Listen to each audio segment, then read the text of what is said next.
안녕하세요. 부천부동산 스터디입니다. 2월 9일 1일 브리핑 해보도록 하겠습니다. 믿음이 있으면 조용히 사면 될 일. 왜 빈소래가 요란하듯이 왜 이렇게 요란을 떠는 걸까요? 해운대 두산 이브더제니스 마이너스 33% 폭락, 동네르키 마이너스 35% 폭락, 삼익빛이 마이너스 41% 폭락. 자, 이렇게 많이 폭락하는 거 있잖아요. 이름만 들으면 알만한 아파트들 폭락하고 있는 거 여전하거든요. 믿음 있으면 조용히 가서 사시면 될 것 같습니다. 자, 1부 요거는 아파트 apt2.me 아파트 투미 제 영상 하단 부분 설명에도 나와 있어요. 거기 들어가면 요 차트로 흐름을 확인해 볼 수 있거든요. 근래 요런 반등들 일부 나오는 것들이 있어요. 요게 뭐 데드캣 바운스라고 하기도 하고 뭐 기술적인 반등이 될 수 있고 뭐가 되었건 왜 워낙에 30% 40% 폭락을 했기 때문에 야, 이쯤 되면은 좀 진정할 때도 되지 않았나 싶어서 접근하는 사람들 일부 사례도 있습니다. 하지만 쭉 내리막인 아파트가 여전히 약간 더 비율은 약간 더 많아요. 하지만 일부 반등하는 것 또한 사실입니다. 떠들지 말고 가셔서 사세요. 자, 여기 글 남겨주셨는데요. 제가 특례 보금자리론 관련해서 특례 보금자리론 돈이 한 10조 정도 투입되면서 아파트 거래량이 많이 늘어나고 있다 이렇게 말씀을 드렸는데요. 거래량 죽었던 거래량 부산의 1000건 수준으로 떨어졌던 거래량이 갑자기 늘어나기 시작했죠. 역시 부동산을 띄우려면은 비주로 만든 유동성 그리고 저금리 이 두 가지로 조합이 맞춰야 되죠. 근데 과연 특례 보금자리론 낮으면은 3%대라도 또 있다고 하지만 대다수 사람들은 4%를 거의 40년 동안 받아야 돼요. 자, 이걸 풀로 대출을 받았다? 그럼 나중에 DSR에 저촉이 되어서 대환도 거의 불가능할 거예요. 근데 이대로 쭉 가야 되는 사람들도 많이 있습니다. 그렇게 생각해 봤을 때 과연 이게 저금리일까라고 생각해 보면 아닐 수도 있을 거라는 생각 들지 않습니까? 일본처럼 장기 저성장, GDP 성장률 2% 이하로 떨어지는 거 지금 거의 기정사실화되고 있는 분위기 아니겠습니까? 우리도 선진국이다. 네. 이렇게 저성장으로 가게 된다면 금리 또한 아마 낮아질 건데 이 금리 조금 부담스러울 수도 있어요. 하면은 거짓골을 모면하니 뭐니 하면서 이런 댓글들 다는데 솔직히 조금 무시해도 괜찮을 것 같습니다. 이분 이남길님, 네, 저 다주택자라고 이렇게 말씀해 주셨어요. 저 맨날 하락 방송 계속 하거든요. 하락만 계속 이야기하는데 다주택자들 속 쓰릴 수 있어요. 근데 장기적인 플랜으로 봤을 때는 일단 현실은 알고 대응해야 되지 않겠습니까? 저 맨날 떨어진다고 이야기하는데도 감사합니다, 잘 봤습니다 이렇게 글 남겨주시거든요. 네, 제가 굉장히 감사하게 생각하고 있습니다. 인정할 필요도 없습니다. 인정할 필요도 없어요. 지금 우리는 4국면에 있었는데 갑자기 사람들은 1국면으로 지금 일시적으로 착각하는 그런 현상. 왜 다양한 정책이 집중적으로 투입됐죠. 23년도 되면서 특례 보금자리론 1월 말에 투입이 되었고 그 다음에 규제 해제 1월 초부터 바로 투입이 되었습니다. 하지만 분양 청약 시장 어떻게 됐나요? 나오는 족족 흥행 참패를 하고 있죠. 아마 앞으로 나오기도 겁날 거예요. 안 나올 수가 없어서 나온 상황인데 아무튼 이렇게 많이 풀어놓음으로 해서 사람들은 1국면 회복기로 해서 다시 치고 올라갈 거라고 생각하나 봐요. 쉽지 않다는 느낌 들지 않습니까? 특례 보금자리론 40조 돈 다 쓰고 나면 이제 무슨 돈으로 끌어올릴 건가요? 미국 금리 인상 끝났다 그랬나요? 아니죠. 5%, 5.25% 그런 이야기들도 계속 나오고 있습니다. 우리 미국과의 금리 차이 1.25% 정도 그까지는 우리 어떻게든 버틸 수 있다고 했어요. 미국이 만약 지금 4.75%인 수준을 5.25% 수준으로 끌어올린다면 우리 3.5% 수준을 4% 수준으로 끌어올려야 되는 이런 상황이 생깁니다. 아직까지는 조금 불확실한 측면이 있다. 저는 아직까지 5국면으로 보고 있습니다. 잠시 한 3개월 정도 1국면으로 살짝 다녀왔다가 다시 5국면 본격적인 5국면 체험하지 않을까 싶습니다. 이 기간 4년 5년 될 수 있거든요. 굉장히 지루한 시간이 될 수 있다. 하지만 자기 자본 비율이 높고 나 끝까지 버틸래, 나 괜찮아, 어차피 실거주로 들어가는 집이라서 상관없어, 전세를 사나 월세를 사나 한 달에 보통 중산층이 한 달에 돈 1000만원 1200만원 그 정도 부담하고 사는데 집값 4년 5년 4천만원 5천만원 떨어져도 어차피 내가 사는 거니까 괜찮아 하면 실거주 입장으로 접근해 봤을 때는 괜찮을 수도 있다. 저마다 처한 입장에 따라서 대응이 달라질 수는 있어야 될 것 같습니다. 주간 실거래 지수 발표되는데요.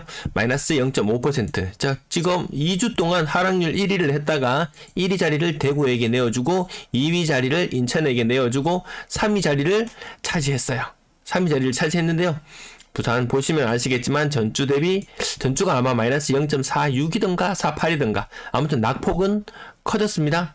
전세 실거래 지수 보시면 마이너스 0.69 지난주 대비 낙폭이 커졌어요. 매매가 대비 전세가의 낙폭이 더 크다는 말은 전세 가격이 더 많이 떨어지고 있다. 그러므로 매매 가격 또한 마찬가지로 같이 전세 가격과 동반해서 하락을 할 수 있는 여지가 얼마든지 열려있다. 전세 물량 부산 1위라고 늘 말씀드렸어요. 구독, 좋아요 부탁드리면서 그럼 특례보금자리론으로 인해서 거래량이 얼마나 늘어날 수 있는가? 보통 1000건 정도 거래되었거든요. 근데 제가 그때 계산해봤죠. 금액이나 수량으로 계산해봤을 때 월별로 한 600건 정도 거래량이 증가하는 효과가 나타날 수 있다. 그럼 누군가는 필요에 의해서 사는 사람도 분명히 있을 거예요. 나 이 정도 대출금리? 나 감당할 수 있어. 사는 사람 있으면 그 옆에서 가만히 보고 있다가 그럼 주고 밭에 가려고 하다가 갑자기 시장으로 따라가서 얼떨결에 또 사는 사람들도 나올 거예요. 그 사람들까지 나온다고 치면 최대 월별 거래량 2000건까지도 찍을 수 있겠더라.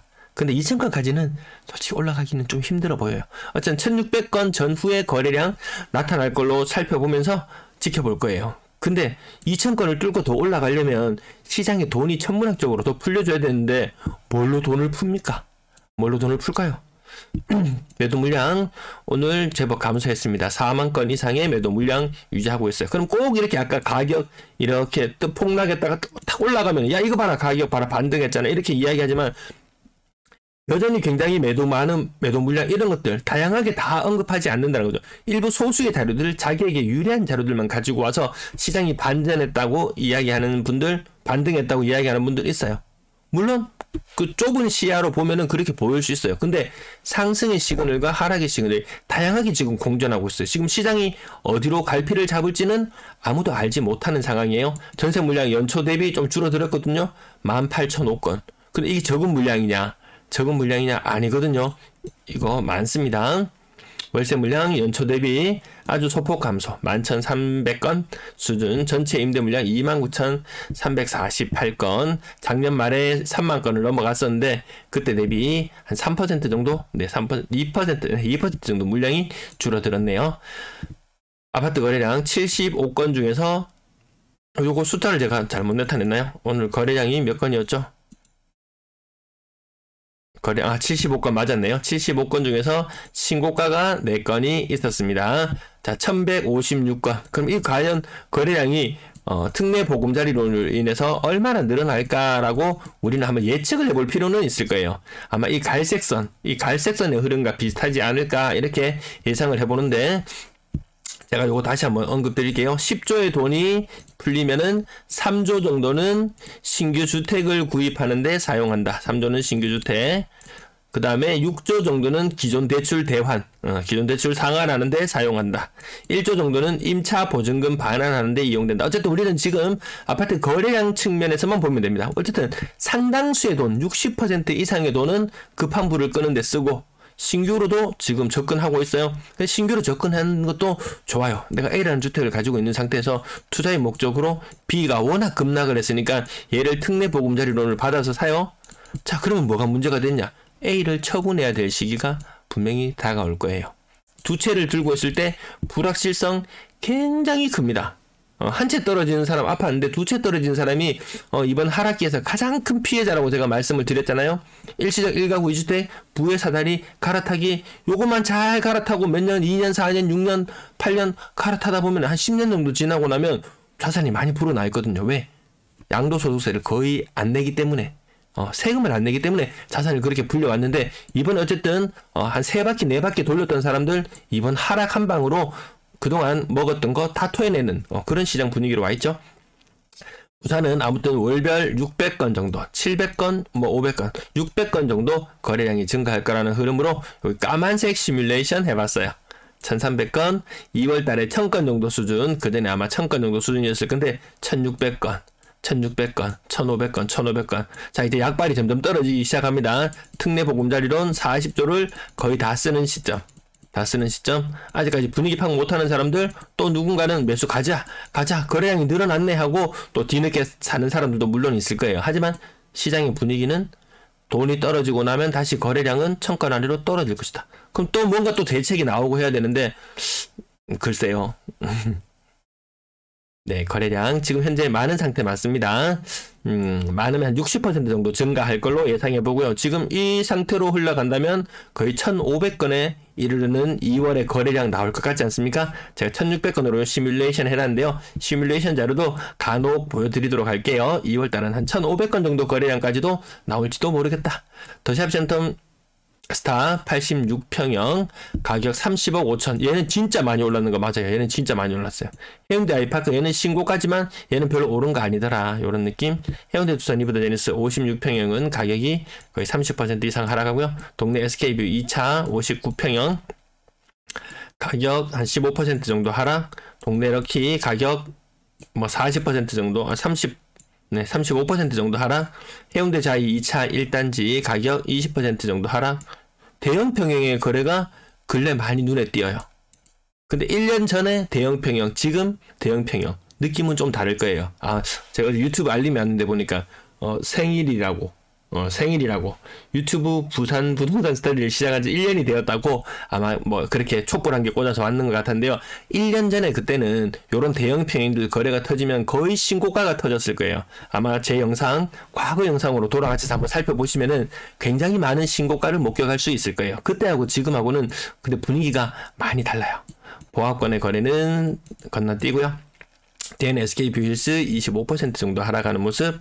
3위 빛이 거의 40% 이상 하락했죠. 뭐 사시면 된다 이런 느낌. 7억 5천. 와, 이거를 24평에서 9평으로 갈아타려면 이건 돈 한 10억 가까이 들죠. 근데 문제는 뭐냐면 이제 저마다 목소리를 다 높일 거예요. 과거 오래되었던 과거의 신도시들 용적률 한 200% 250% 이 정도 적용받던 2종 3종 주거 지역에 있는 아파트들 지금 뭐라 그랬나요? 나는 500%로 올려줄게.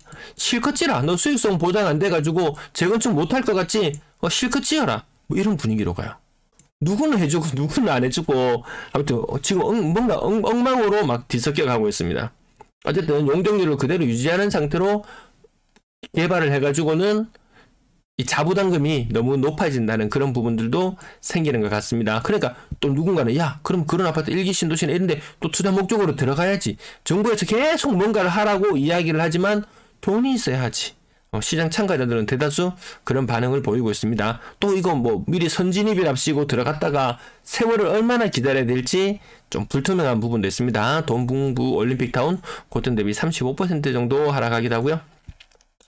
센텀 리슈빌 1단지 20% 정도, 일강 신도시 104제곱미터, 요거 거의 한 40평 가까이 되죠. 7억 가까이 하네요. 가격이. 고점 대비로는 30% 정도 하락했고요. 동부 올림픽타운 앞 페이지에도 거래가 한 개 더 있었는데 고점 대비 40% 정도 하락해서 6억 5천. 그래서 과거에 부산 사람들은 분명히 이런 기억이 있어요. 예전에 조정대상지역 풀어주고 2019년도 가을에 조정대상지역 풀어주고 나서 6억짜리 아파트 사니까 순식간에 10억으로 바뀌던데? 지금도 그런 관점으로 들어가신다면 좀 힘들 거예요. 명륜동 힐스테이트 35% 정도로 6억 3천. 해운대 중동 금호 어울림 20% 정도 하락해서 6억 3천. 부산 더샵 센텀플에 20% 정도 하락해서 6억. 자, 6억대 굉장히 많죠. 내 돈 한 1, 2억 들고 3, 4억 대출 특례 보금자리론 40년 땡겨서 가능은 합니다. 가능은 해요. 자, 여전히 하락하는 거 많습니다. 조용히 가서 사세요. 여기서 사람 말아 떠들고 부동산 어디 커뮤니티 가가지고 계속 분위기를 잡고 이런 분들 많이 계시는 걸로 알고 있어요. 사세요. 시간 내서 거기서 떠들 때가 아닌 것 같습니다. 30% 정도 하락하는 모습이 여전히 유효하다는 것. 일부 반등을 가지고 시장 전체가 반등인 것처럼 방향이 이제 완전히 바뀌었다라고 이야기하기에는 좀 어려운 부분들이 많이 있습니다. 어려운 부분들이 많이 있어요. 그럼에도 불구하고 아주 소수의 자료만 가지고 와서 마치 시장 분위기가 반등한 것처럼 이야기하는데 그렇지는 않더라는 거죠. 토성동 경동리 인타워 7억까지 갔던 것이 4억 6천, 이게 30%. 6억 6천까지 갔던 것이 4억 3천으로 떨어진 동네 삼정 그린코아 포레스트. 연식도 얼마 안 되잖아요. 자, 가격 4억 3천. 평당 1200만원 정도 해당되나요? 가격이 고점 대비 거의 한 35%, 40% 정도 빠지는 모습. 금정산 LH 뉴웰시티 30% 정도 빠져서 4억 초반.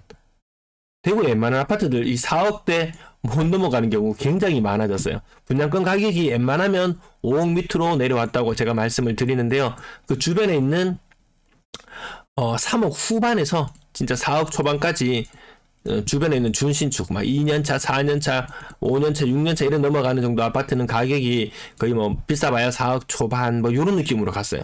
그래서 분양권에도 매력이 좀 떨어지는 이런 느낌? 네, 여기도 가격이 대구보다는 약간 더 인구빨로 인해서 약간 더 가격을 받을 수는 있겠지만 서울같이 그렇게 그런 느낌은 아닌 것 같아요. 건당 거래대금 비싼 거 한 개씩 거래될 때마다 굉장히 높은 거래 금액 올라가기도 합니다. 하지만 지금 여기 보세요. 3,000건 이하는 빙하기라고 제가 표현을 해놨어요. 그럼 3,000건의 이 물결 위쪽에 있는 이때는 정말 분위기가 좋을 때가 맞아요. 제가 지금 여기 올해 2월달 3월달 분위기 많이 좋다고 했을 때도 거래량 1600건, 정말 많이 터지면 2000건 요 정도로 수준으로 보는데 이거 빙하기 탈출로 볼 수 있나요? 아마 요 바운더리 안쪽에서 거래가 될 것이고 연말로 갈수록 거래량은 조금 더 줄어드는 형태로 갈 거예요. 이거 빙하기 해소되지 않았는 거래량이에요. 사무임명 비중 50% 정도 수준, 6억 이상 300건 수준까지 올라와줘야지 분위기가 좋은 시절이라고 할 수 있을 거예요. 지금은 아직 좋은 시절은 아닌 것 같아요. 6억 이상 비중은 요 차트만 보면 맞죠? 좀 올라가는 것 같은데 거래량이 줄어드는 가운데 그렇게 비율은 많이 의미를 안 둬도 될 것 같고요. 분양권 거래량은 계속 많은 상태, 8건의 거래량이 추가되었는데요.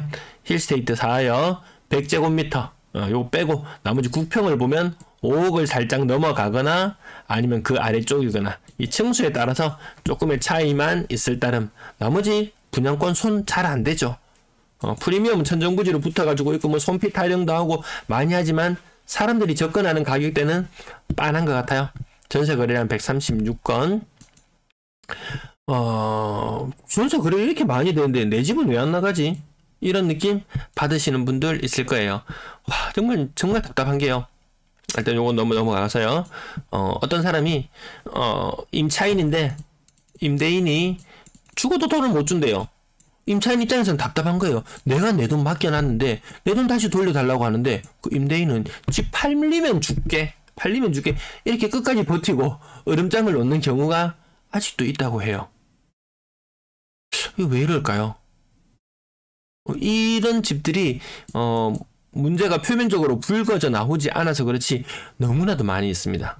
이거 1억, 뭐 3억, 2억, 5억 이런 돈들 시원하게 돌려줄 수 있는 사람 과연 얼마나 될까요?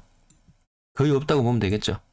이렇게 영끌에 거기에다 전세 임차인이 맡겨놓은 돈까지 막하다 투입해서 넣는 사람이 정말 많습니다. 정말 무지성으로 넣었던 사람들 많습니다. 왜 그렇게 안 하면 바보 취급받던 시절이 있었거든요. 그런 문제들 아직까지 터져 나오지도 않았어요. 오늘자로 어제자로 부산의 오피스텔 사고 터지는 거 보셨죠? 뭐 한 얼마짜리예요? 한 2억짜리 오피스텔 대출 한 1억 땡기고 사유천연체나 이런 모르는 사람 대상으로 선순위로 대출 1억 땡기고 그리고 1.5억 정도 전세금을 또 받아요.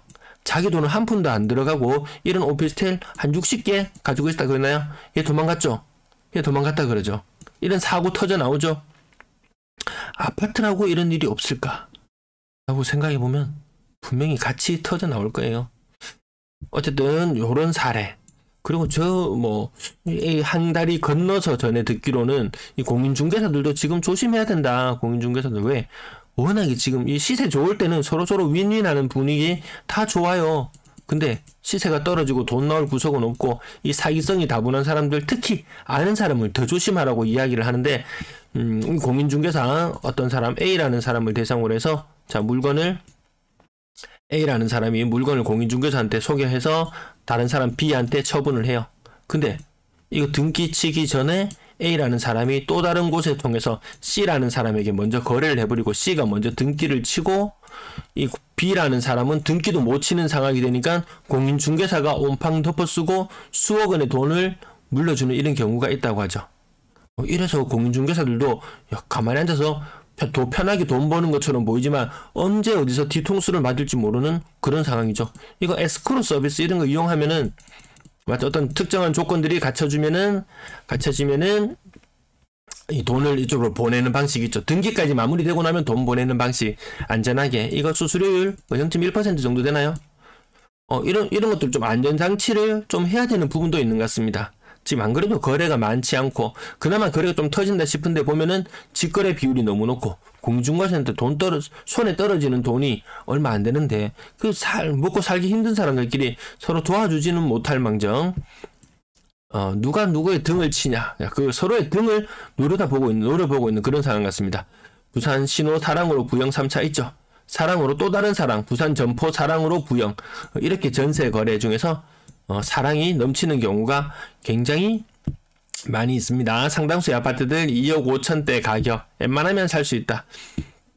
4억 5천짜리가 2억 5천으로 3억 4천짜리가 2억 5천으로 3억 7천짜리가 2억 5천으로 거의 요런 느낌이거든요.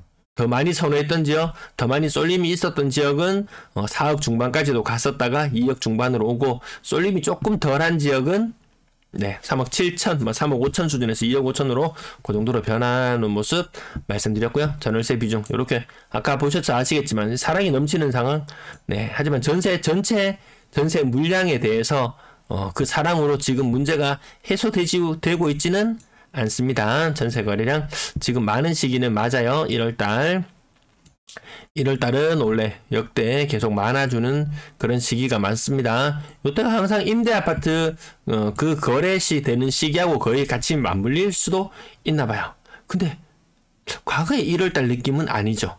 과거에 1월달만큼의 이런 거래량 지금 남은 거래일수가 이제 만 20일 정도 되려나요? 얼마나 더 거래가 나올지는 모르겠지만 예전 같은 거래량의 느낌은 나지 않는다는 것, 사랑의 힘으로도 극복하지 못하는 것이 있다라는 부분. 4억 이상 거래량 팍 줄어들었습니다.